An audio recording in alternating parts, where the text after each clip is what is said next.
Muito bom.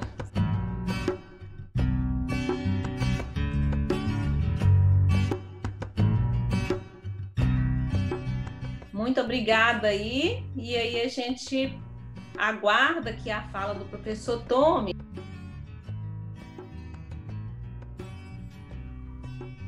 Muito profundo mesmo, né? A Cíntia está falando aqui muita profundidade em pouco tempo, de fato. Abre aqui para muitas possibilidades, né? De perguntas, de comentários. Eu vou abrir para o Tommy e depois a gente retoma aqui. Tá joia. E então, antes de iniciar, agradecer o convite, Simone, e a comissão organizadora do evento. Queria também parabenizar as duas contribuições, né, anteriores da Luiz, né, com as pinturas, com as obras e com algumas reflexões, e do David, né, também. Conheci o David há não muito tempo, há pouco tempo, mas realmente temos conversado, trocado muitas ideias e gostei muito da apresentação também. Realmente, como comentaram, pouco tempo para tanta complexidade, né? Bem, eu vou estar conversando com vocês, né? Vamos passar um pouco do simbólico para o epistemológico, né? Então, nós tivemos duas falas mais simbólicas e agora eu vou trazer um pouco mais para o epistemológico, né? O título que eu coloquei aqui para minha fala é o quão fenomenológica é a psicologia analítica, né? Aqui a tentativa, né, de diálogo aqui não é uma tentativa, vamos dizer assim, em termos teóricos, no sentido daquilo que a gente na psicologia costuma conceber como abordagem, né, como teoria, né? Mas é mais um diálogo que tem a ver com a minha própria trajetória, e claro que tem uma relação epistemológica bastante importante aí, mas aí não é a tentativa, vamos dizer assim, de tentar de aglutinar, né, abordagens, mas é justamente o caminho inverso, né, de tentar desconstruir um pouco, né, aquilo que na psicologia a gente tem muito forte, que é esses limites ou esses muros, né, melhor dizendo, que normalmente se constrói em termos daquilo que se chama de abordagens teóricas ou abordagens psicológicas, né, das teorias psicológicas, aquela adesão um pouco partidário corporativista que normalmente se tem, né? Tradicionalmente, na psicologia, isso se divide em três grandes blocos, né? Três grandes muros, vamos dizer assim, né? Aquela região mais chamada de comportamental, aquela região que é considerada mais dentro das linhas do inconsciente, da psicanálise, das psicologias do inconsciente, e aquela outra das chamadas, então, psicologia da consciência ou das humanistas existenciais e tal. E a fenomenologia tem me possibilitado compreender o quanto que isso, na verdade, se constitui como muros, né? Porque se nós pegarmos o próprio Jung, né, nós vamos ver que o Jung ele tem concepções comportamentais, ele tem concepções experimentais. O início da carreira do Jung poderíamos dizer que é dentro de uma espécie de psicologia experimental, né? Ele tinha o seu gabinete lá no hospital psiquiátrico, como uma espécie de laboratório experimental, onde ele fazia esse realmente experimento, né? O teste de associação é uma psicologia experimental, né? Temos aí também uma compreensão que vem da psiquiatria médica, né? Que, apesar dele não ter seguido de forma estrita, de certa forma, ele também manteve no seu trabalho, né? Por exemplo, quando Luiz inicia a fala, ele fala de instintos. Né? Instintos é algo que vem da medicina, da fisiologia, não é algo propriamente, vamos dizer assim, da psicologia. Isso pode soar até estranho, né? Como que não é da psicologia? Não é da psicologia porque a própria história da psicologia é a história da alma, né? Não é a história do corpo. Né? Não quer dizer que a história da psicologia não tenha considerado o corpo, mas ela é em si mesma a história da alma, daquilo que não é corpo. Né? Então, a ideia de instinto é uma ideia que, no meu entender, é uma ideia no Jung que ainda, né, nos mostra essa presença, né, desse campo, vamos dizer assim, mais orgânico, mais comportamental, mais fisiológico, né, e que não teria problema nenhum, vamos dizer assim, só estou querendo mesmo exemplificar. Né? Então, na verdade, a fenomenologia, né, ela me possibilitou compreender, vamos dizer assim, essas teorias não mais como teorias que estão encapsuladas, né? Mas como, na verdade, formas de tentativas, pelo menos, de descrever, né, os fenômenos. Né? Então, no que constitui, vamos dizer assim, as teorias? Elas constituem, em verdade, em formas ou tentativas de descrever aqueles fenômenos que cada teoria objetivou. Então, o que eu vou tentar trabalhar um pouco aqui na minha fala não é considerar o Jung um fenomenólogo, né? Mas tentar traçar um paralelo de como que, de certa forma, as intuições metodológicas e epistemológicas do Jung estiveram quase que na mesma direção das intuições do Edmund Husserl, que é o fundador da fenomenologia. Então, aqui não é, vamos dizer assim, pegar a filosofia fenomenológica e tentar encaixar o Jung.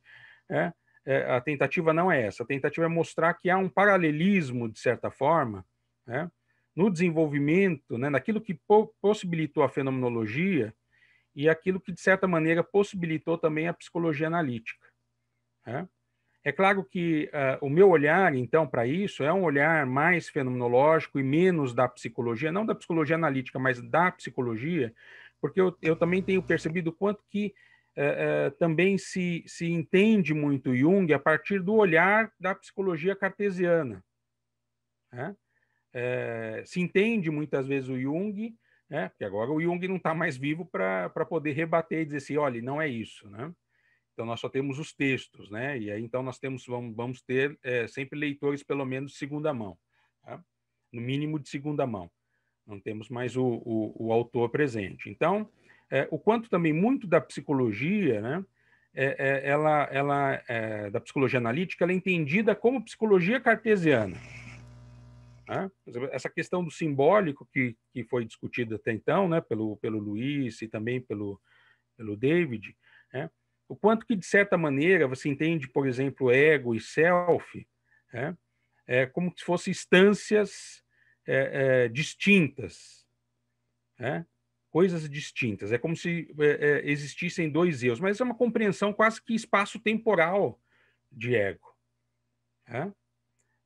Sendo que a própria vivência disso, sendo psicológica, ela de maneira alguma ela pode ser interpretada de maneira espaço-temporal. As concepções espaço-temporais elas são concepções de coisas físicas.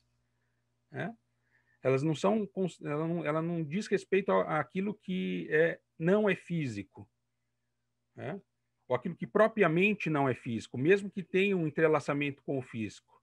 Né? Então, no caso do psiquismo, claro que não existe psiquismo sem corpo, né? Senão nós estaríamos falando aqui de fantasmas. Né? Mas aquilo que é próprio do psiquismo não pode ser analisado a partir da maneira como se analisa os corpos.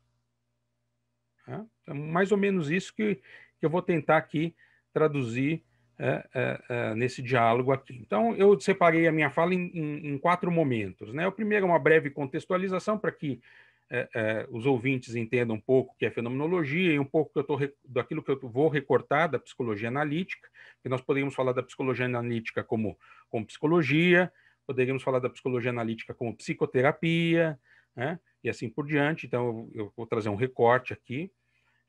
Vou falar rapidamente das influências filosóficas, então, no Husserl e no Jung, né? Que vão ser, no meu entendimento, decisivas, né, para a fundação da fenomenologia e para a fundação da psicologia analítica. Essas aproximações, então, metodológico-epistemológicas da fenomenologia e da psicologia analítica, e, por fim, uma fundamentação antropológico-filosófica. Essa é a divisão. Então, o que é fenomenologia? A fenomenologia é uma filosofia.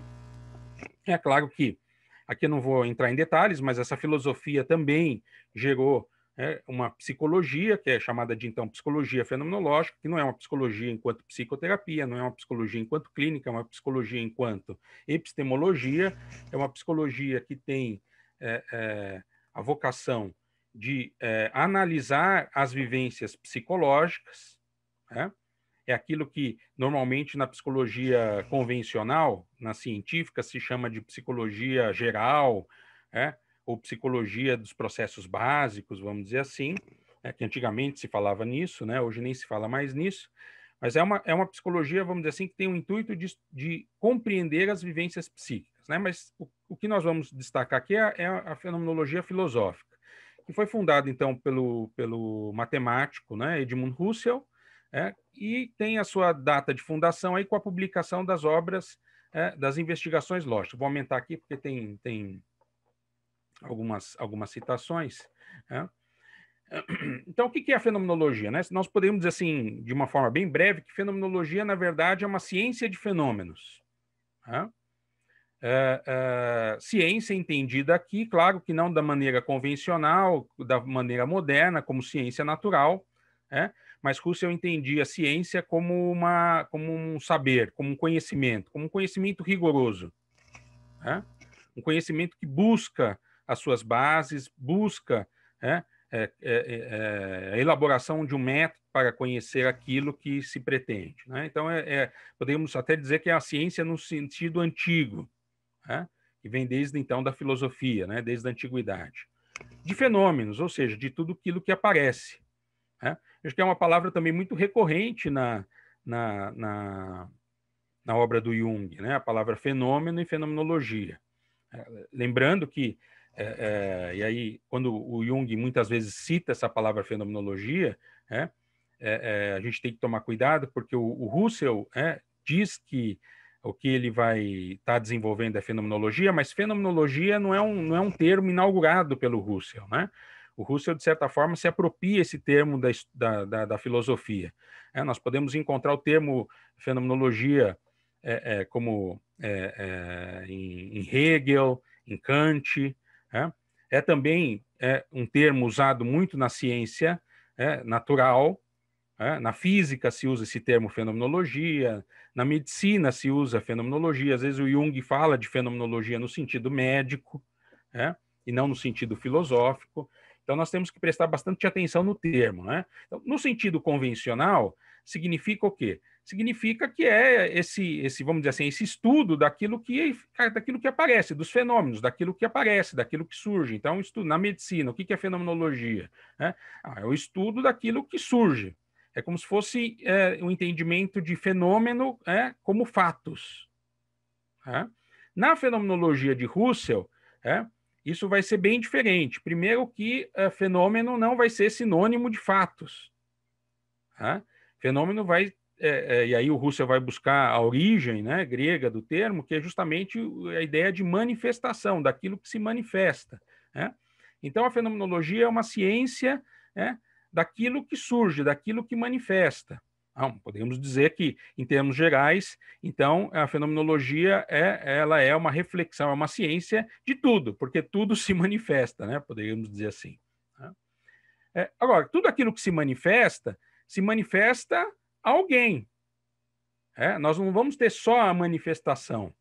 né? Isso também vai ser um grande problema da história da filosofia, da epistemologia e, de certa forma, da psicologia, né?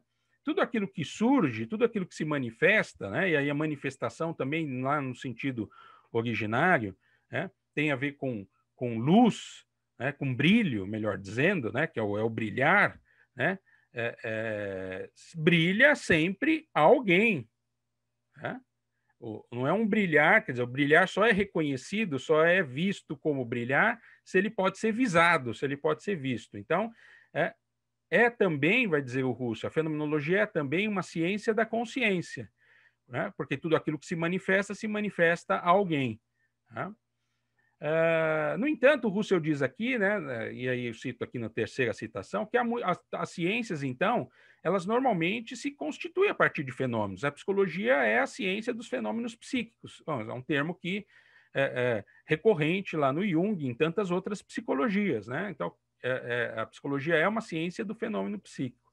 No entanto, o modo de se orientar, diz o Russell, para esse fenômeno, para o entendimento dos fenômenos, tem que ser, segundo ele, de uma maneira inteiramente outra. E aí que se constitui, então, a fenomenologia, com um novo posicionamento, né? Quer dizer, ela então vai se orientar, ela vai ter uma atitude frente a esses fenômenos, né, de uma outra maneira. Que maneira é essa? Então, ele diz, é necessária uma nova maneira de se orientar, inteiramente diferente da orientação natural da experiência e no pensar. Ou seja, a maneira que normalmente, de forma convencional, a gente tem, ou nossos hábitos estão acostumados a olhar as coisas que se mostram. Do ponto de vista teórico, então, normalmente se olham as coisas a partir das teorias. Não se olham as coisas por elas mesmas. E essa, então, é a nova maneira de olhar, né, a nova maneira de se orientar que o Russell vai inaugurar. Olhar as coisas por elas mesmas e não mais a partir daquilo que normalmente se estava orientando antes. Então, essa nova maneira de se orientar, ela vai ter que, então, ser provocada, ser imposta. Por quê? Porque, normalmente, de maneira convencional, naturalmente, daí atitude natural, orientação natural, nós estamos, né, habituados a olhar as coisas segundo aquilo que nós já temos aprendido, que nós já temos recolhido das nossas experiências intelectuais, das nossas experiências cotidianas e assim por diante. Então, de certa forma, nós já olhamos para as coisas com um certo direcionamento, com um certo posicionamento. Nós não estamos livres do nosso olhar. E como que nós poderíamos nos libertar, vamos dizer assim, desse olhar? Então, o Russell desenvolve um método que ele chama o método das reduções.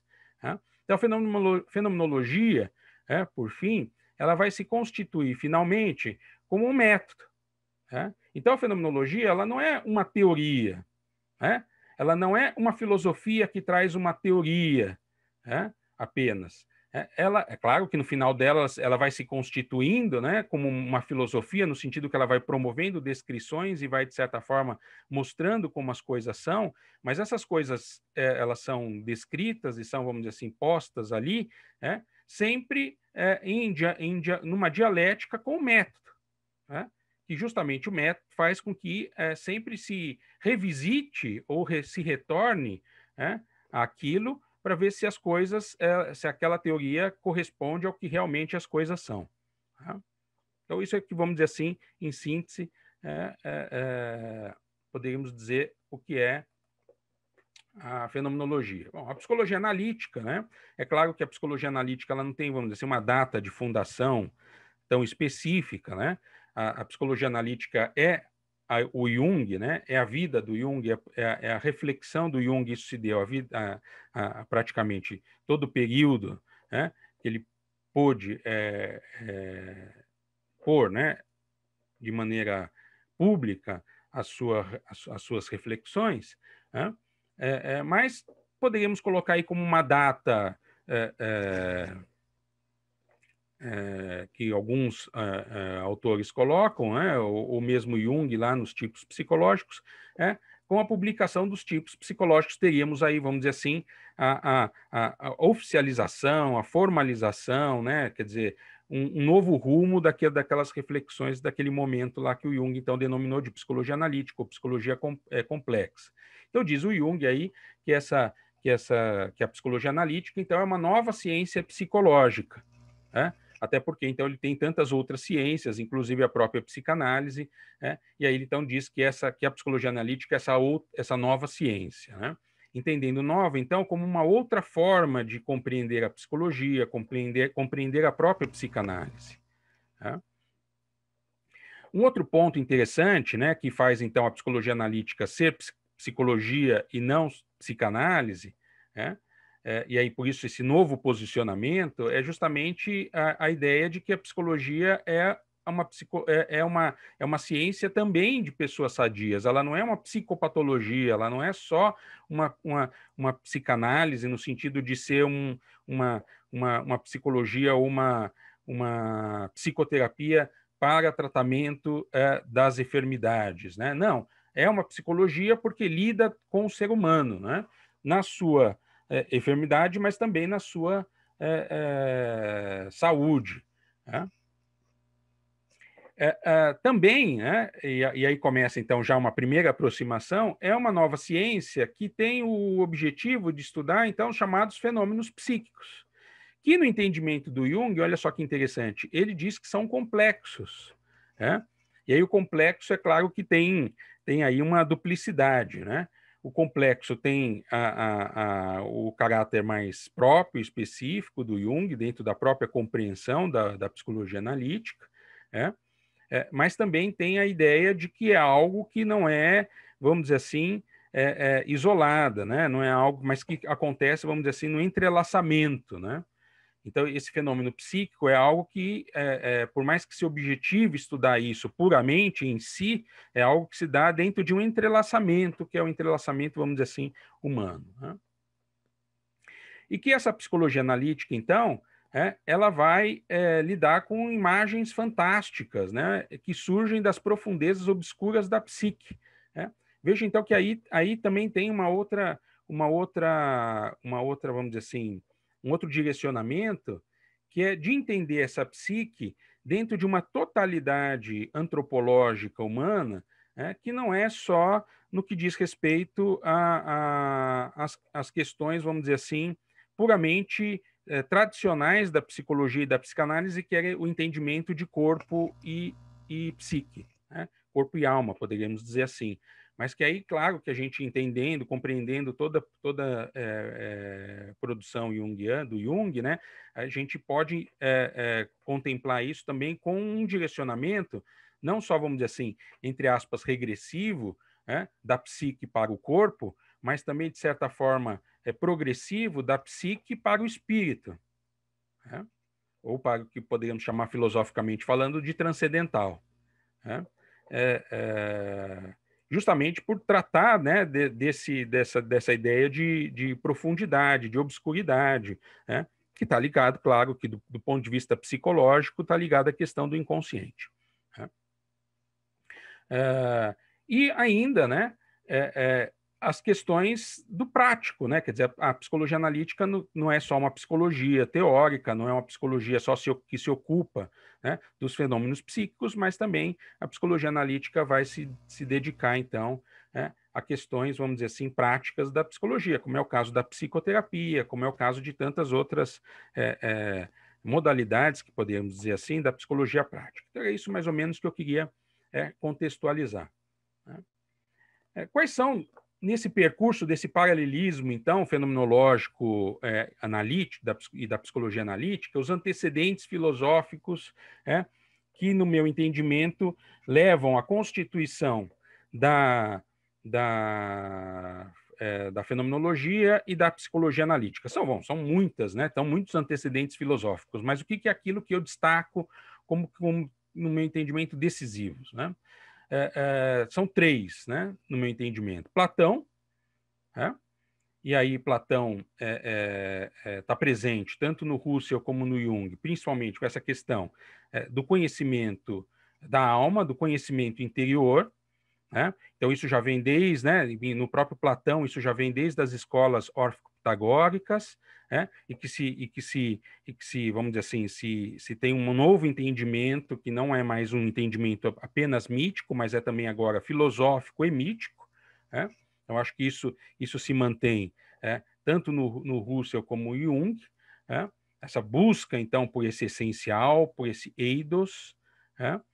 Por aquilo que é próprio, né? A gente vai entender esse posicionamento, né, contemporâneo desse eidos como próprio, né, como aquilo que é próprio, como aquilo que é próprio e universal, aquilo que é eterno, né? Então isso a gente encontra nos dois autores. Um segundo, e aí também tem a ver, Platão tem a ver também com a questão das imagens, das formas universais, né?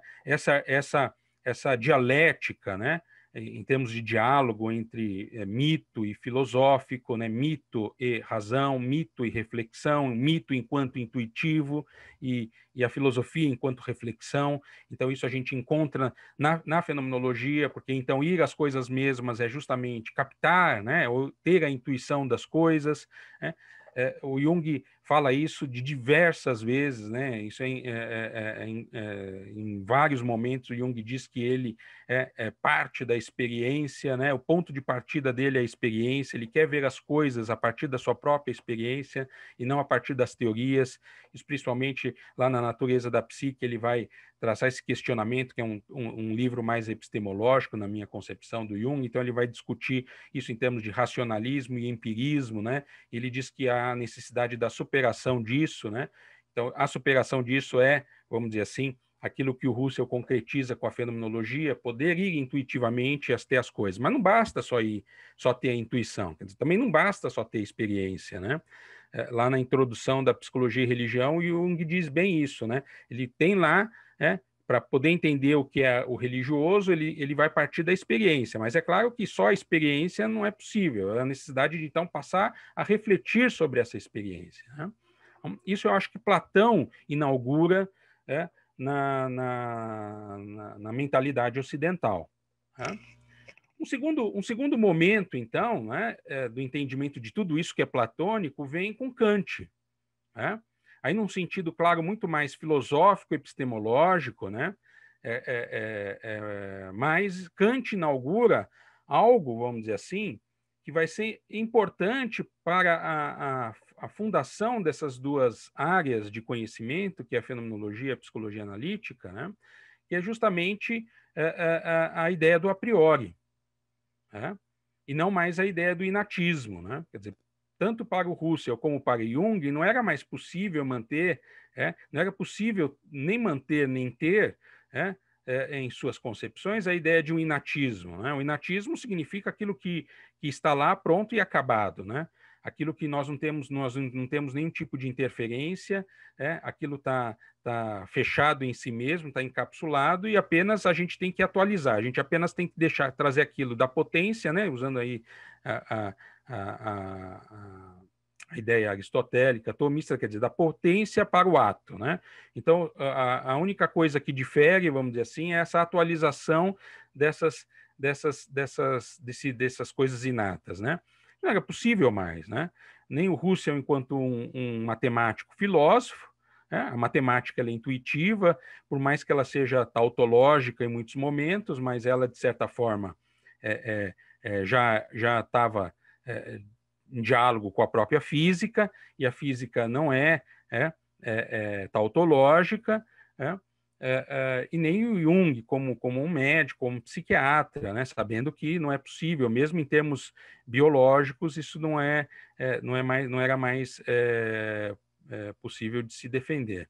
Tá? Ora, o interessante é que aqui o Kant chega nessa ideia, né, nessa concepção do a priori, justamente com a física de Newton, né, que é o ponto de partida, um dos pontos de partidas, né, do Newton. Tem também toda uma história aí da alquimia, do gnosticismo, né, mas um dos pontos de partidas, vamos dizer assim, mais epistemológico de Kant, né, em Newton, era justamente a ideia dessa passagem da física, né, da construção da física moderna, que está lá presente em Newton, né.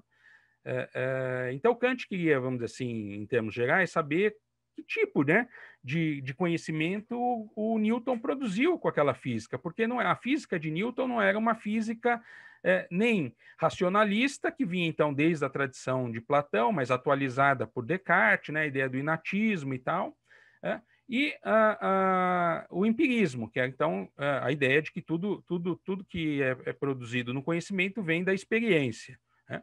O que Newton estava produzindo era uma física que tinha como ponto de partida a experiência, mas que chegava nas leis universais, né? Então, Kant acaba, então, desenvolvendo, né, sua crítica, né, da razão pura, então, a análise da razão por ela mesma, e chega, né, na ideia desse a priori. Então, esse a priori, vamos dizer assim, é aquilo que nós temos em condição, quer dizer, nós temos em condição sermos inteligentes, né, vamos dizer assim, termos a racionalidade, a razão, né? No entanto, também precisamos da experiência para poder, então, ativar essa condição, né? Então, a partir da experiência, a gente ativa essas condições que estão em nós, que são condições, então, a priori, que são condições que não vêm da experiência, mas que estão já presentes em nós, podemos, então, desenvolver o nosso raciocínio. Então, acho que isso é uma influência bastante importante aí, tanto na fenomenologia como na psicologia analítica. E, por fim, a influência de William James, né? Muitos conhecem apenas como William James psicólogo, né? Principalmente quem fez psicologia, né? No entanto, William James, ele também era filósofo e teve uma contribuição, um papel muito importante dentro da história da filosofia, principalmente da história da filosofia americana, muito ligada à filosofia pragmatista, né? No entanto, William James me parece que foi muito decisivo, né? Tanto na fenomenologia como na psicologia analítica, né? Os princípios de psicologia, né? Os chamados então princípios do William James, ele foi fundamental para a fundação da fenomenologia, né? Na tentativa de superar esse dualismo de mundo e consciência, né, que o Russell tinha na época. De um lado, então, o positivismo, a física, colocando, vamos dizer assim, o determinismo, a determinação, né, do pensamento a partir das coisas ou dos fatos, e do outro lado, a própria psicologia, o psicologismo filosófico, colocando, então, a determinação na consciência, né, para a construção do conhecimento, né? E aí o Russell ele consegue superar, vamos dizer assim, esse dualismo epistemológico, né, com a leitura dos princípios. É claro que lá o William James não faz isso, né, mas o Russell ele tem como uma das coisas que ele percebe ali na filosofia, na proposta, né, psicológica de William James, então tem como base a sua filosofia, né, aquilo que em 1904 o próprio William James vai explicitar num texto chamado Um Mundo da Experiência Pura, que é justamente a ideia da experiência pura, que não é a ideia de experiência no sentido empírico convencional, e nem a ideia de experiência no sentido pragmatista convencional do pragmatismo americano, né? Mas é a ideia de que a experiência ela antecede o próprio, vamos dizer assim, essa própria dicotomia, né? A própria dicotomia do sujeito, né? Ou seja, da consciência já encapsulada, e a dicotomia do mundo exterior, né? Quer dizer, aquela famosa dicotomia do mundo interno e do mundo externo, né? Então, a experiência pura, quer dizer, a experiência por si mesma, é ela que está ali no início, né, de toda subjetivação e objetivação, né? Isso, né? De certa forma, a gente pode ver tanto presente tanto na fenomenologia, né, como na própria psicologia analítica, né, também em vários momentos aí. Eu só queria destacar, né, não vou fazer uma defesa de tese aqui, porque aí teria que colocar todos os elementos. Mas quais são, então, as aproximações, a partir dessas influências, então, filosóficas, quais são as aproximações que nós poderíamos ter da fenomenologia e da psicologia analítica, né? E em termos dessas influências, né? Eu coloco 4 aqui. Algumas delas estão influenciadas por um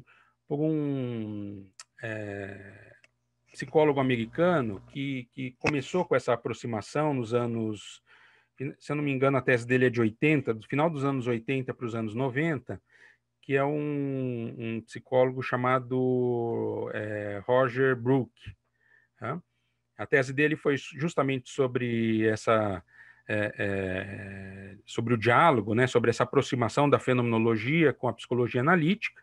Né? Depois ele produziu 2 livros, inclusive um, se eu não me engano, o último, se eu não me engano, está publicado pela editora Springer. Né?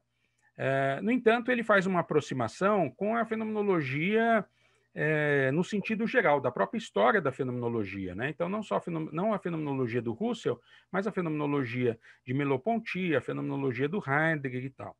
Eu tenho uma certa crítica, né, um certo posicionamento à análise dele, porque, no final das contas, né, na minha opinião, claro, né, no meu posicionamento, a análise ficou como uma colcha de retalhos. Quer dizer, a gente poderia pegar os argumentos que ele usa ali, de tantos fenomenólogos como Husserl, Heidegger, Merleau-Ponty, Karl Jaspers, né, e atribuir a tantos outros, inclusive ao próprio Freud, a Lacan, quer dizer, a tantos outros psicólogos, a tantas outras teorias psicológicas, né? Eu acho que no meu entendimento, a aproximação que existe da psicologia analítica é com a fenomenologia fundante, a fenomenologia inicial, e não com o movimento fenomenológico, né, tal como é chamado, então, todos os outros fenomenólogos que vêm depois. Né? Inclusive, o próprio Jung tem em cartas, né, diversas comentários, principalmente fazendo sérias críticas à fenomenologia do Heidegger. Né? Eu até hoje não encontrei nada da fenomenologia do Husserl, né? Mas também nem tudo foi publicado, mas daquilo que foi publicado eu não encontrei isso. Agora, do Heidegger a gente encontra, né, em cartas o Jung, desculpe, tecendo críticas à fenomenologia heideggeriana, que é uma outra fenomenologia bem diversa e com outras influências que não são essas, né? Que estão presentes aqui nessa influência que eu estou apresentando. Então, partindo um pouco da análise do Brook e também levando, né, então, a partir da minha crítica a outras contribuições, eu tenho essas 4, né, aproximações. A descrição da experiência, então, essa ênfase, que se tem na experiência, mas não no sentido empírico, nós vamos ver.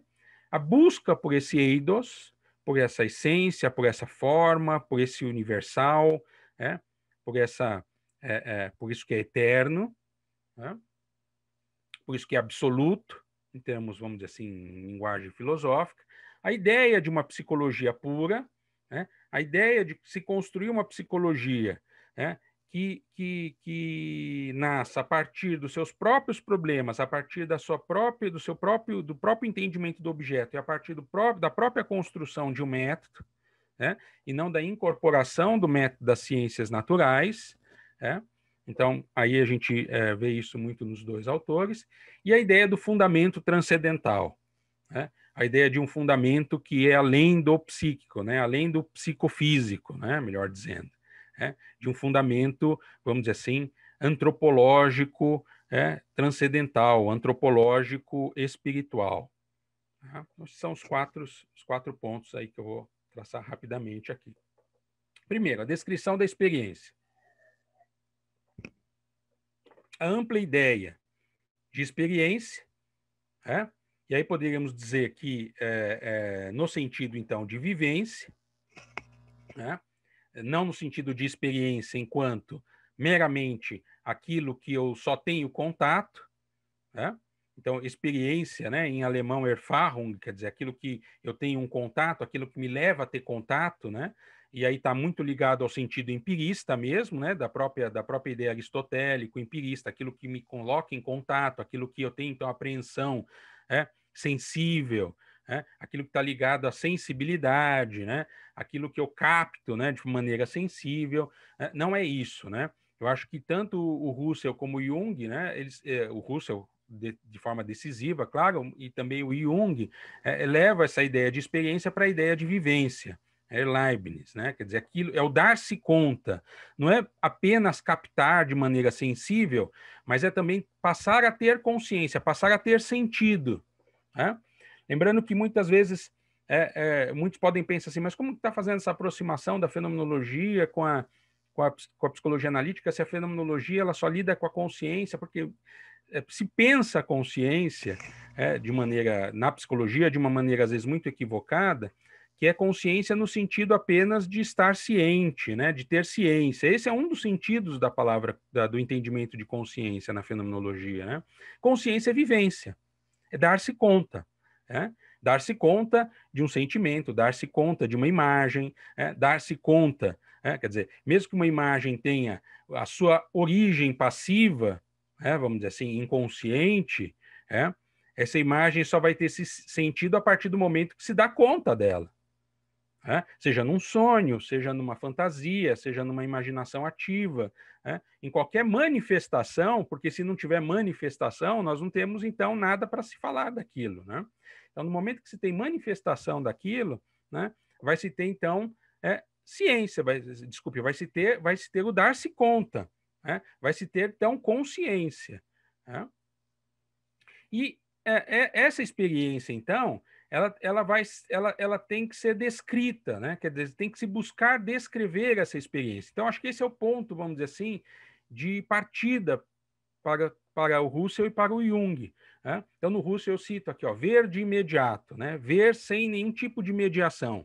Não é ver com algum crivo teórico, não é ver com alguma opinião, não é ver com alguma coisa que eu já tenho, de certa maneira, pressuposta. É ver de imediato.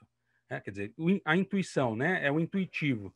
Não meramente o ver sensível, empírico, mas o ver em geral, como consciência, né? Quer dizer, aquela forma de dar-se conta, doadora originária. Quer dizer, todo o nosso dar-se conta já é dar-se conta de algum sentido. Então, quando a gente olha, mesmo que seja mesmo que tenha presente a questão do sensível, então eu olho para alguma coisa, né? Está lá o meu olhar, então nós estávamos olhando, né, os quadros, né, do Luiz, as imagens projetadas pelo David, né,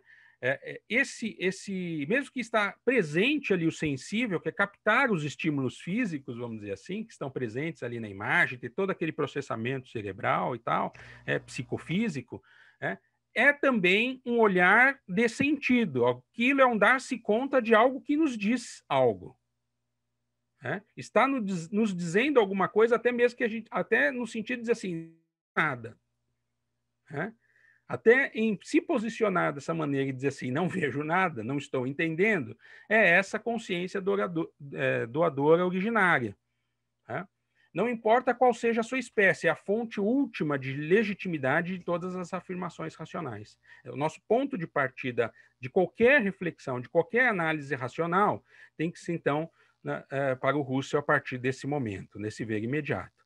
E também temos no Jung, né, aqui, o Jung dizendo, né, essa psicologia experimental, então é uma crítica que ele vai estar estabelecendo para aquela maneira de se pensar, né, os fenômenos psíquicos, né, está longe, porém, de poder comunicar-lhe alguma visão articulada. E aí ele vai dizer tantos modos, né, de se olhar as coisas aí nesse parágrafo, que ele é grande. O melhor a fazer seria pendurar no cabide as ciências exatas, despir-se da beca profissional, despir-se do gabinete de estudos e caminhar pelo mundo com um coração de homem, o ver imediato. Enfim, em todas essas experiências, ele encontraria uma carga mais rica de saber do que nos grossos compêndios. Comece uma psicologia não pelo livro, comece uma psicologia pela experiência intuitiva. Uma outra citação aqui do Jung também diz, não sou filósofo, mas empirista, botam essa aqui. E por isso, em todas as questões difíceis, inclino-me mais a deixar que a experiência decida, que a experiência diga, já que a experiência é doadora de sentido. Outro ponto é a busca pelas essências, pelo eidos. Então, conhecer as coisas por elas mesmas, e aí, por exemplo, a gente entende isso lá em Platão como ideia, ou formas, chegar ao núcleo, aquilo que é essencial, chegar ao núcleo, ao essencial daquilo que é vivido, daquilo que as coisas são por elas mesmas, né? Por isso que lá na outra citação, Jung diz que que a experiência decida, que a intuição decida, né? Que as coisas se mostrem por elas mesmas, e isso que então vai fazer com que o Jung e também o Russell construam os seus conhecimentos. Aqui diz o Russell: se dissesse que, por essência própria, todo fato poderia ser diferente, com isto já exprimiríamos que faz parte de todo sentido, de todo contingente, ter justamente uma essência, né? E, por conseguinte, um eidos a ser apreendido em sua pureza, por ele mesmo, e ele se encontra sob verdades de essência de diferentes níveis de generalidade, né? E aí o Jung: a psicologia não quer afirmar verdades metafísicas, né? Aquelas que já estão todas catalogadas ali, né? Ela se ocupa exclusivamente da fenomenologia psíquica. Veja que aqui então a palavra fenomenologia, e aqui eu quis colocar de propósito, né? Porque já no sentido não fenomenológico, mas no sentido mesmo de análise daquilo que está se mostrando, né? Então não é no sentido aqui da fenomenologia do Russell, mas daquilo que está se mostrando, né?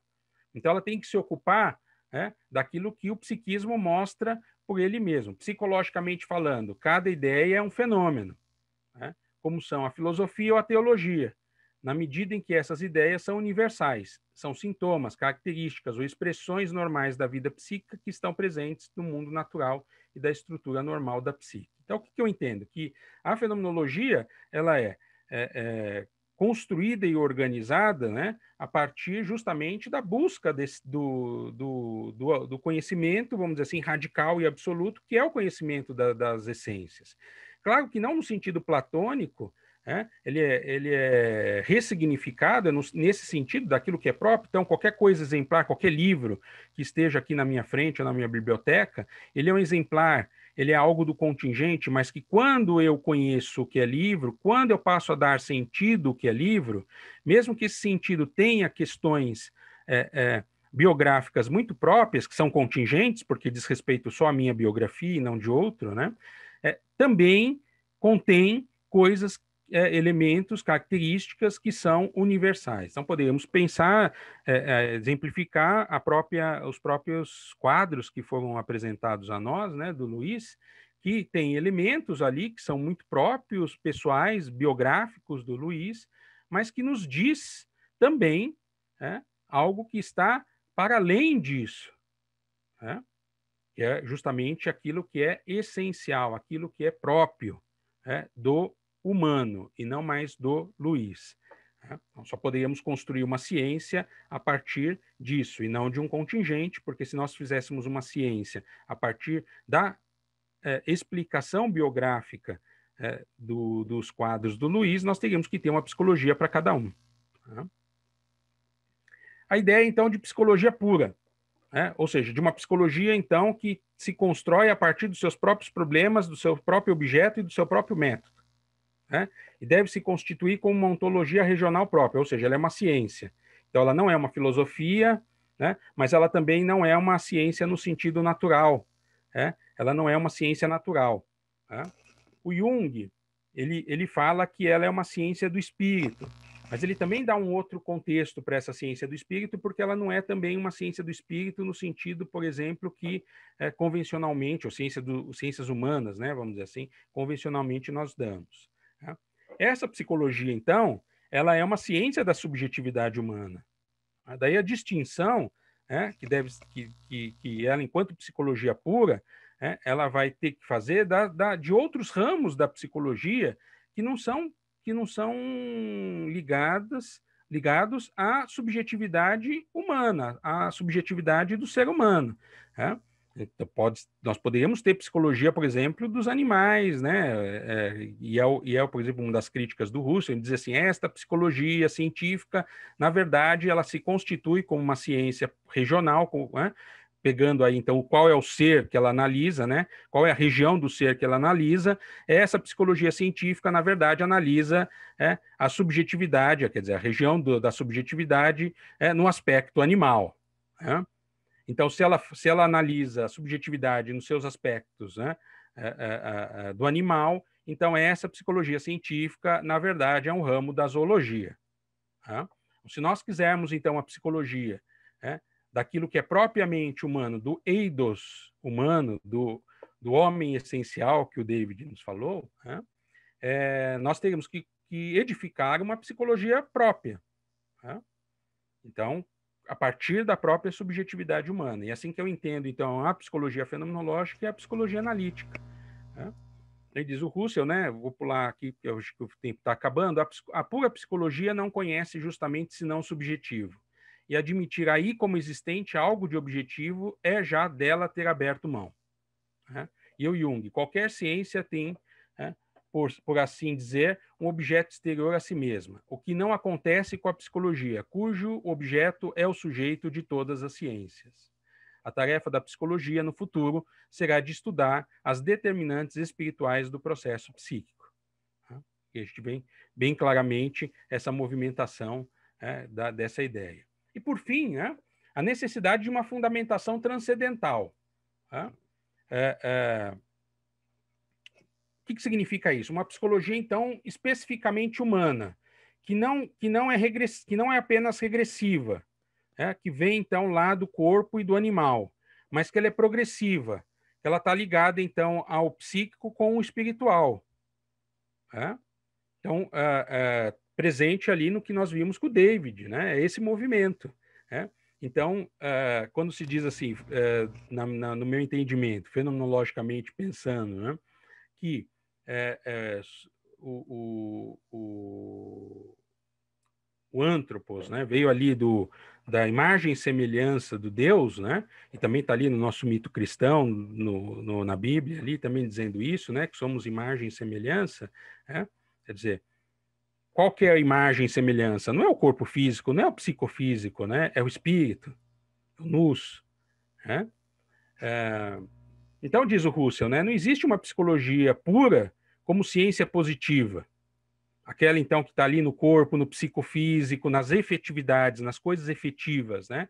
Uma psicologia que pretenda pesquisar universalmente como fatos reais, homens que vivem no mundo, do mesmo modo como outras ciências positivas, né? Da natureza e do espírito. Só existe uma psicologia transcendental, ou seja, aquela que é fundada, então, na sua essência, naquilo que é propriamente humano, que é justamente a constituição desse psicoespiritual, psicotranscendental, vamos dizer assim. O Russell não chama de espiritual, o Russell chama de transcendental. Né? E o Jung, né? A psicologia pode reclamar por si o direito de ser também uma ciência de espírito. A psicologia moderna empírica pertence às ciências da natureza, quando considerada do ponto de vista do objeto e método, mas faz parte das ciências do espírito, quando considerada do ponto de vista do seu modo explicativo. Quer dizer, sem essa base transcendental, essa base espiritual, psicoespiritual, nós não teríamos nem ciências do espírito. Tá? Toda essa possibilidade, toda a inteligência, né, a criatividade, né, a espontaneidade, a liberdade, a vontade, elas são, vamos dizer assim, manifestações, claro que são manifestações psicológicas, porque nós não temos em nós a manifestação meramente espiritual, voltando a dizer, nós estaríamos vendo aí fantasmas, né? A manifestação sempre é psíquica, mas não é uma manifestação que advém, que vem, que tem sua origem no corpóreo, mas que tem a sua origem no espírito. Tá? E por fim, isso tudo, no meu entendimento, né, todas as influências filosóficas e a constituição, então, da fenomenologia e da própria psicologia analítica levam, então, tanto o Russell como o Jung a terem, né, por base, nas suas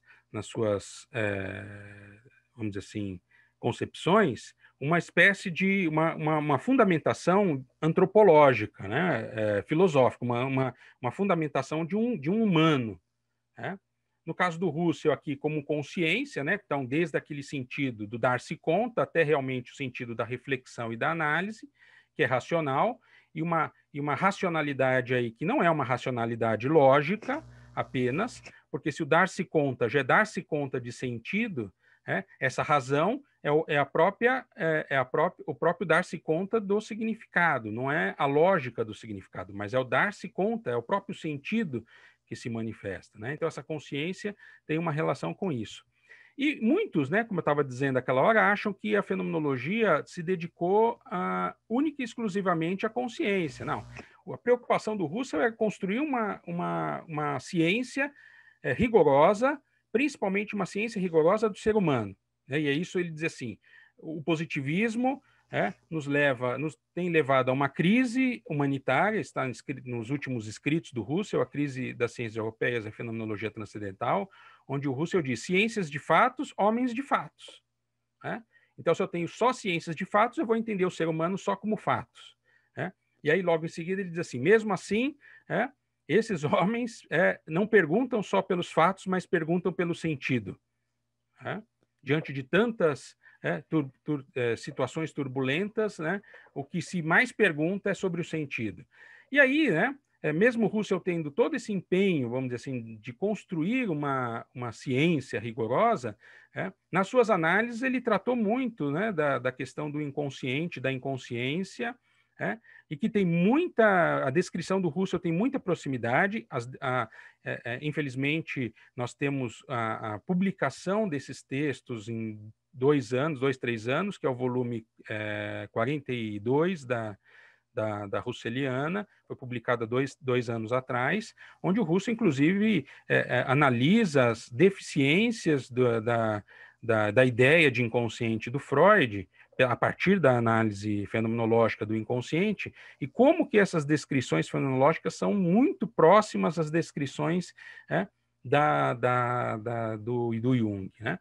O Jung, de maneira, vamos dizer assim,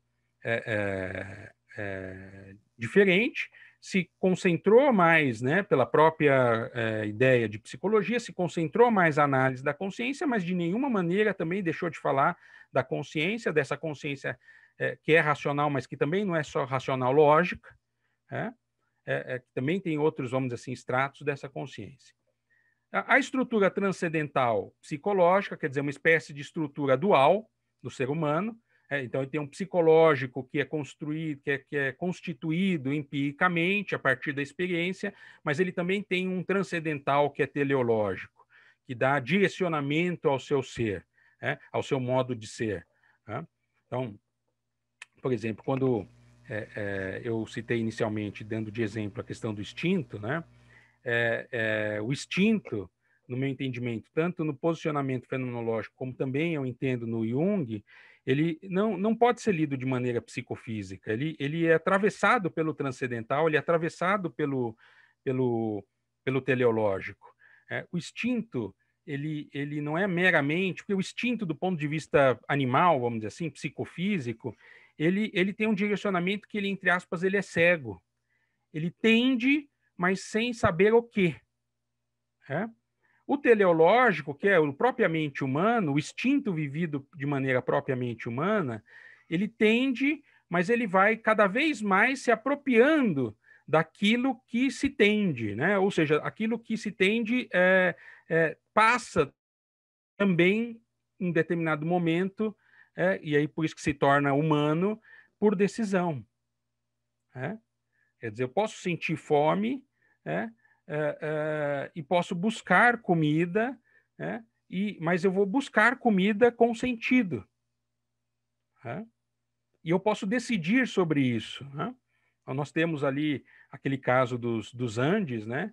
Então, teve alguns que comeram ali os seus colegas, né?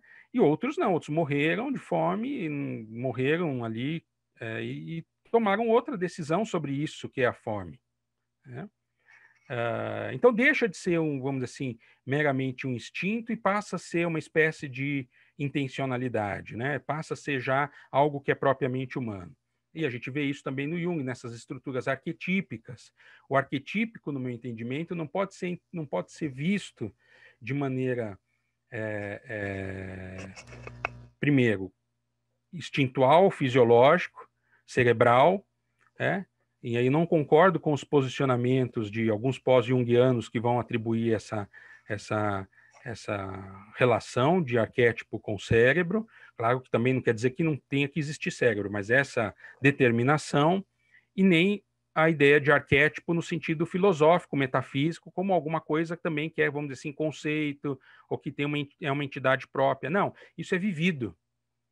Por isso que eu tendo a entender que esse arquétipo é transcendental. Essa, vamos dizer assim, essa concepção do ser humano como um ser tripartite, em vivências corpóreas, vivências psicológicas e vivências espirituais, e isso é uma estrutura tripartite, mas que acontece dentro de uma unidade. Eu acho que isso a gente vê, claro que isso é bem claro na fenomenologia, é menos claro na psicologia analítica. No meu entendimento, o Jung não se posicionou explicitamente, principalmente nos textos, né, que foram textos publicados, que tinham a intenção de ser publicados. Então o Jung não demonstra isso, não explicita isso, porque ali sempre há também uma espécie de contextualização científica dele, e não filosófica, no sentido dele querer mostrar que o que ele está analisando, refletindo, tem a ver com questões para a ciência e não para a filosofia, e aí por isso que ele sempre vai dizer que ele é empirista, que tal. Mas se nós pegarmos os escritos que se mantiveram sem a intenção de publicar, por exemplo, o Livro Vermelho, a gente vê como essa estrutura tripartite ela acontece nas unidades vivenciais que estão presentes ali, na descrição que o Jung faz das suas próprias vivências. Nós encontramos essas dimensões, vamos dizer assim, mais sensíveis, as dimensões mais com questões, né?